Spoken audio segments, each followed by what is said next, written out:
मानो मैं अपनी कली बांह धोई जावां, साबन ला ला के बांह धोई जावां, साफ कर लवां, पर मैं इशनान कदी ना करा, नतीजा की निकलेगा? मेरे शरीर में बदबू फैल जाएगी, जर्म पैदा हो जाएंगे, कीटाणु मेरे शरीर को रोग लगा देंगे। हो सकता है एक दिन रोग के नाल ही मेरी मौत हो जाए। जां मैं रोज इशनान करा पर मैं कली बांह ना धोवां, मेरी बांह मैली हो जाएगी, ये बदबू पैदा हो जाएगी, ये जर्म पैदा हो जाएंगे। उन्होंने जर्म के करके हो सकता है बांह में रोग लग जाए, तो उस बांह के रोग सदका हो सकता है जहर फैल जाए, मेरी मौत हो जाएगी। कला धर्म का पक्ष ले लेना, इस तरह जिवें बांह धोई जानी बस, बाकी दे 9 पक्ष रह गए, फिर तो साडा जीवन बीमार है। जे संसार के 9 पक्ष असीं पूरे कर लिए पर धर्म का पक्ष पूरा नहीं किया, बांह कली छड़ दी, तां भी असीं बीमार हाँ। गुरु ग्रंथ साहिब की बाणी सानू 10 पक्षां तो जाणू करांदी है। धार्मिक पक्ष, आर्थिक पक्ष, सिख जिंदगी धर्मी किदां होवे, ये गुरु ग्रंथ साहिब की बाणी ने दसना है कि आह काम करी तेरे जीवन में धर्म पैदा हो जाए। आर्थिक पक्ष किदां दा होवे, गुरु साहिब की बाणी ने वह भी सेध दी कि आर्थिक पक्ष होवे, 10 अनुआं की किरत करे, वंड के छके।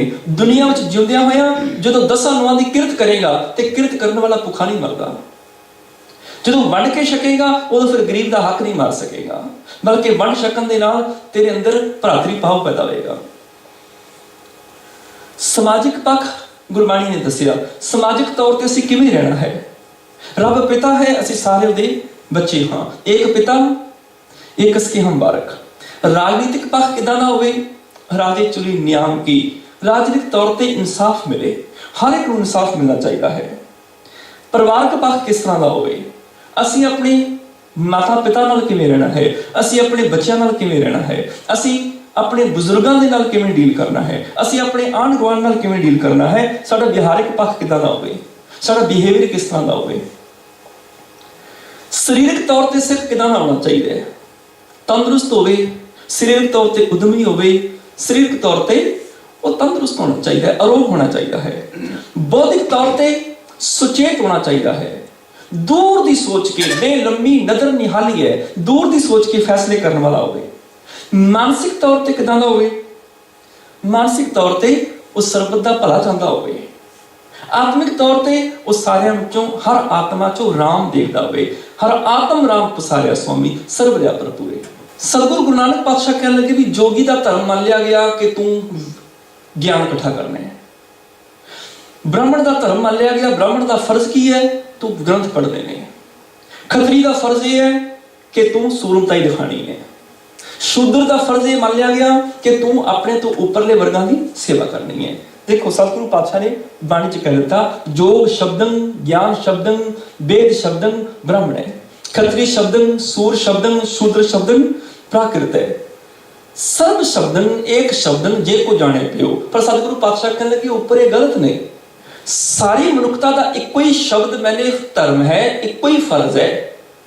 जे कोई उस फर्ज को पछाण लवे मैं दास हाँ, नानक ताको दास ताका दास है सोई निरंजन देव, मैं उहदा दास हाँ जे कोई उस धर्म को समझ लवे।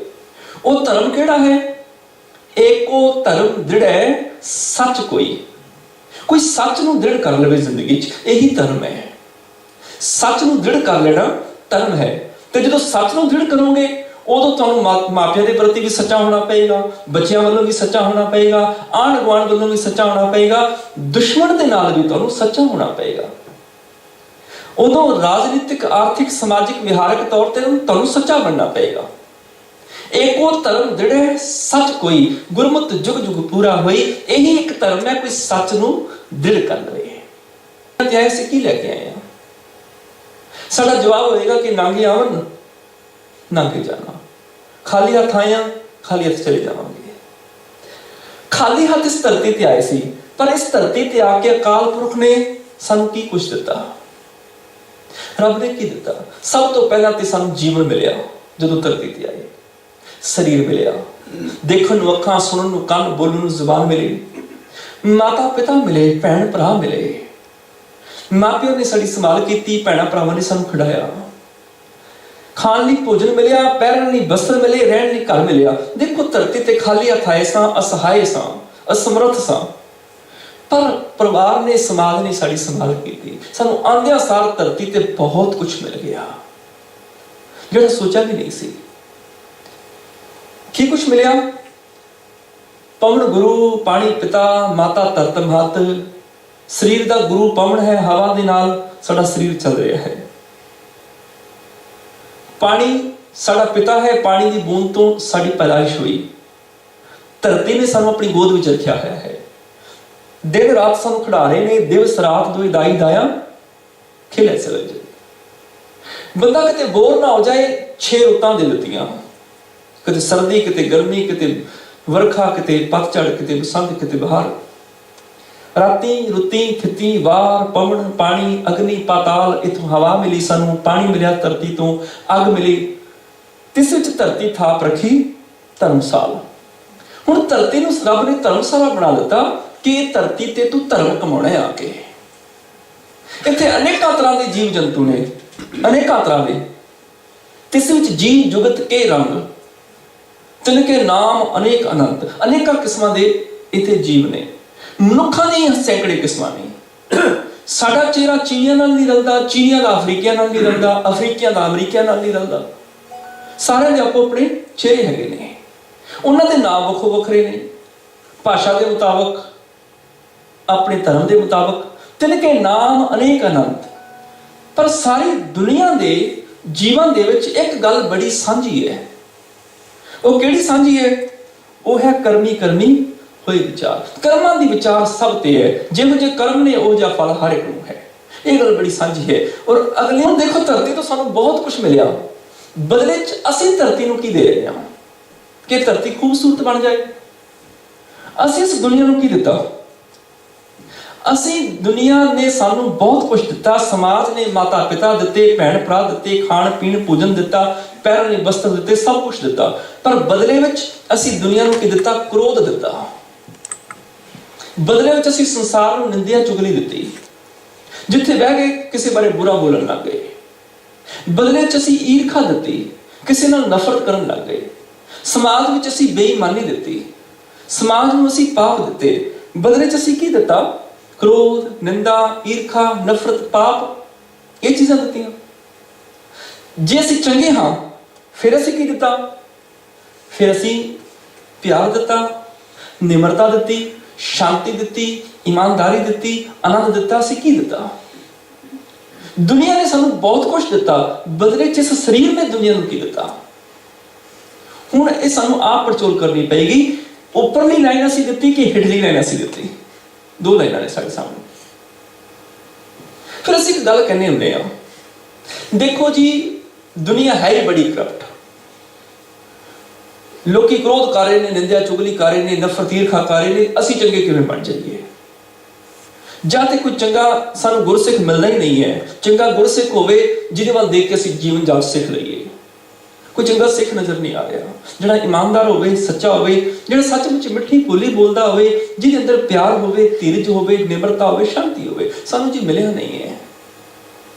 ਠੀਕ ਹੈ, ਮੰਨਿਆ ਤੁਹਾਨੂੰ ਇਸ ਸੰਸਾਰ ਵਿੱਚ ਵਧੀਆ ਮਨੁੱਖ ਨਹੀਂ ਮਿਲਿਆ, ਪਰ ਤੁਸੀਂ ਤਾਂ ਸੰਸਾਰ ਨੂੰ ਇੱਕ ਵਧੀਆ ਮਨੁੱਖ ਦੇ ਸਕਦੇ ਹੋ। ਜੇ ਤੁਹਾਨੂੰ ਕੋਈ ਚੰਗਾ ਮਨੁੱਖ ਨਹੀਂ ਮਿਲਿਆ ਇਸ ਦੁਨੀਆ ਤੇ, ਘੱਟੋ ਘੱਟ ਤੁਸੀਂ ਦੁਨੀਆ ਨੂੰ ਇੱਕ ਚੰਗਾ ਮਨੁੱਖ ਦੇ ਦਿਓ, ਬਾਕੀਆਂ ਦੀ ਕਮੀ ਪੂਰੀ ਹੋ ਜਾਏ। ਉਹ ਕਿਵੇਂ ਦੇ ਸਕਦੇ ਆ? ਆਪਣੇ ਆਪ ਨੂੰ ਇੱਕ ਚੰਗੇ ਗੁਰਸਿੱਖ ਮਾਡਲ ਦੇ ਰੂਪ ਵਿੱਚ ਪੇਸ਼ ਕਰਕੇ। ਜੇ ਮੈਨੂੰ ਕੋਈ ਚੰਗਾ ਸਿੱਖ ਦੁਨੀਆ ਤੇ ਨਹੀਂ ਮਿਲਿਆ, ਚਲੋ ਮੈਂ ਕਿਸੇ ਨੂੰ ਇੱਕ ਚੰਗਾ ਗੁਰਸਿੱਖ ਦੇ ਦੇਵਾਂ, ਦੂਜੇ ਦੀ ਲੋੜ ਪੂਰੀ ਹੋ ਜਾਏ, ਦੂਜੇ ਦੀ ਕਮੀ ਪੂਰੀ ਹੋ ਜਾਏ, ਜੋ ਕਿ ਇੱਕ ਸਮੁੱਚੇ ਸੰਸਾਰ ਲਈ ਇੱਕ ਬਹੁਤ ਵਧੀਆ ਮਨੁੱਖ ਹੋਏਗਾ। ਗੁਰਬਾਣੀ ਦੇ ਵਿੱਚ ਇੱਕ ਪੰਕਤੀ ਆਉਂਦੀ ਹੈ, ਸਾਧ ਕੇ ਸੰਗ ਦ੍ਰਿੜੈ ਸਭ ਧਰਮ। ਸਾਧ ਸੰਗਤ ਕਰਨ ਨਾਲ ਮਨੁੱਖ ਸਾਰੇ ਧਰਮ ਦ੍ਰਿੜ ਕਰ ਲੈਂਦਾ ਹੈ। ਧਰਮ ਕਿਵੇਂ ਦ੍ਰਿੜ ਕਰ ਲੈਂਦਾ? ਧਰਮ ਕੋਈ ਦੱਸ ਸਕਦਾ ਹੈ? ਕਿ ਉਹ ਹਿੰਦੂ ਵੀ ਬਣ ਜਾਂਦਾ ਹੈ, ਮੁਸਲਮਾਨ ਵੀ ਹੋ ਜਾਂਦਾ ਹੈ, ਈਸਾਈ ਵੀ ਹੋ ਜਾਂਦਾ ਹੈ। ਸਾਧ ਸੰਗਤ ਵਿੱਚ ਆਉਣ ਨਾਲ ਸਾਰੇ ਧਰਮ ਦ੍ਰਿੜ ਹੋ ਜਾਂਦੇ ਨੇ। ਸਾਧ ਕੇ ਸੰਗ ਦ੍ਰਿੜੈ ਸਭ ਧਰਮ। ਨਹੀਂ, ਧਰਮ ਦਾ ਅਰਥ ਹੈ ਫਰਜ਼। ਜਿਵੇਂ ਅਸੀਂ ਪਹਿਲਾਂ ਦੇਖ ਕੇ ਗਏ ਹਾਂ, ਮਨੁੱਖ ਦਾ ਇੱਕੋ ਇੱਕ ਫਰਜ਼ ਹੈ ਸੱਚ ਦ੍ਰਿੜ ਕਰਾਉਣਾ। ਏਕੋ ਧਰਮ ਦ੍ਰਿੜ ਹੈ ਸੱਚ ਕੋਈ। ਸਾਧ ਸੰਗਤ ਵਿੱਚ, ਗੁਰੂ ਦੀ ਸੰਗਤ ਵਿੱਚ ਆਉਣ ਦੇ ਨਾਲ ਮਨੁੱਖ ਸਾਰੇ ਫਰਜ਼ ਪੱਕੇ ਕਰ ਲੈਂਦਾ ਹੈ। ਮੇਰੇ ਫਰਜ਼ ਕਿਹੜੇ ਕਿਹੜੇ ਨੇ? ਉਹ ਕਿਹੜੇ ਕਿਹੜੇ ਫਰਜ਼ ਨੇ? ਇਸ ਦੁਨੀਆ ਤੇ ਆਦਮੀ ਹੈ ਤੇ ਔਰਤ ਹੈ, ਇਹਨਾਂ ਦੇ ਆਪੋ ਆਪਣੇ ਫਰਜ਼ ਨੇ। ਆਦਮੀ ਦੇ ਕੀ ਫਰਜ਼ ਨੇ? ਆਦਮੀ ਸਭ ਤੋਂ ਪਹਿਲਾਂ ਕਿਸੇ ਦਾ ਪੁੱਤਰ ਹੈ, ਕਿਸੇ ਦਾ ਬੇਟਾ ਹੈ। ਹੁਣ ਬੇਟੇ ਸਾਰੇ ਚੰਗੇ ਨਹੀਂ ਹੁੰਦੇ। ਕੁਝ ਪੁੱਤਰ ਇਹੋ ਜਿਹੇ ਹੁੰਦੇ ਨੇ ਜਿਹੜੇ ਜ਼ਮੀਨ ਜਾਇਦਾਦ ਦੇ ਲਾਲਚ ਵਿੱਚ ਆ ਕੇ ਆਪਣੇ ਮਾਪਿਆਂ ਨੂੰ ਮਾਰ ਦਿੰਦੇ ਨੇ, ਸੁੱਤੇ ਵੀ ਪਿਓ ਦੀ ਗਰਦਨ ਦਬਾ ਦਿੰਦੇ ਨੇ ਤੇ ਰਾਤੋਂ ਰਾਤ ਪ੍ਰਾਪਰਟੀ ਦੇ ਮਾਲਕ ਹੋ ਜਾਂਦੇ ਨੇ। ਪੁੱਤਰ ਸਾਰੇ ਚੰਗੇ ਨਹੀਂ ਹੁੰਦੇ। ਧੀਆਂ, ਔਰਤ ਸਭ ਤੋਂ ਪਹਿਲਾਂ ਕਿਸੇ ਦੀ ਧੀ ਹੈ ਤੇ ਸਾਰੀਆਂ ਧੀਆਂ ਚੰਗੀਆਂ ਨਹੀਂ ਹੁੰਦੀਆਂ। ਕੁਝ ਧੀਆਂ ਐਸੀਆਂ ਵੀ ਹੁੰਦੀਆਂ ਨੇ ਜਿਹੜੀਆਂ ਆਪਣੇ ਪਿਤਾ ਦੀ ਪੱਗ ਨੂੰ ਦਾਗ ਲਾ ਲੈਂਦੀਆਂ ਨੇ, ਜਿਹੜੀ ਪਿਤਾ ਦੀ ਪੱਗ ਨੂੰ ਦਾਗ ਲਗਾ ਦਿੰਦੀਆਂ ਨੇ, ਕਲੰਕਿਤ ਕਰ ਦਿੰਦੀਆਂ ਨੇ। ਕੁਝ ਧੀਆਂ ਐਸੀਆਂ ਵੀ ਹੁੰਦੀਆਂ ਨੇ ਜਿਹੜੀਆਂ ਘਰੋਂ ਭੱਜ ਜਾਂਦੀਆਂ ਨੇ, ਮਾਪਿਓ ਦਾ ਪਿਆਰ ਮਿੱਟੀ 'ਚ ਮਿਲ ਜਾਂਦਾ ਹੈ। ਚੰਗਾ ਪੁੱਤਰ ਕਿਹੜਾ ਹੈ?